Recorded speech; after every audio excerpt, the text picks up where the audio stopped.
had to write goodbye on a napkin. The pen barely worked. I don't know if the ink had run out or just stopped trying. Either way, it always scratched dry a few times before the nib left its mark. Like a drunk fumbling round in the dark trying to get the keys in the door, he thought briefly about those people who don't need second chances, whose first impression dances with opportunity, speaks 5 languages and doesn't cook all the meals in the microwave. The ones who go to the gym in months other than January. And here he was, trying to make a napkin into his masterpiece. Each individual letter he was writing was defined by scratchy, imperfect lines, but at least it made them look purposeful. And it gave him more time. We're not the same, you and I. Seemed like the kind of lie it's okay to tell. But the truth is they convinced themselves they fell in love when in actual fact they lost their balance way back before that, like 2 lost souls that tripped through the looking glass. They found meaning in each other when nothing else made sense. They say the ones who hold you tightest are fallen to their death.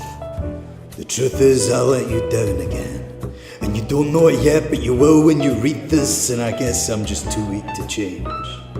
He ordered another whiskey, ran his callous fingers down the grain of the wooden bar top and wished he was a better man. His fingers knew every scratch on that surface. Like scars he didn't have to wear, each mark serves a purpose. He used his suffering like an umbrella, and the rain never bothered him, he liked it here. The kind of dive bar that never made him feel like he didn't belong. He never played pool, but he'd be lying if he said he didn't love the sound. There was a satisfying violence to it all. As the cracks bounce off the walls, he's reminded of every punch he never threw. And how his guts are full of knuckles. There's a couple screaming on the street outside and no one even looks up from their drink. There's a toilet stall with a blocked sink and a busted lock. The barmaid was a good listener, but he didn't come here tonight to talk. He came to ink his epitaph onto a napkin canvas.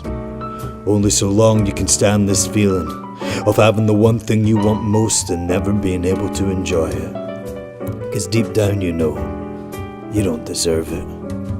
So he was leaving, to try and become a man worthy of the small dreams he once had, wasn't prepared to wake up drunk next to forgiveness.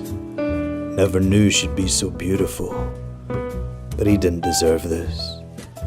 Promised her he'd write. Guess he knew he wouldn't change after all.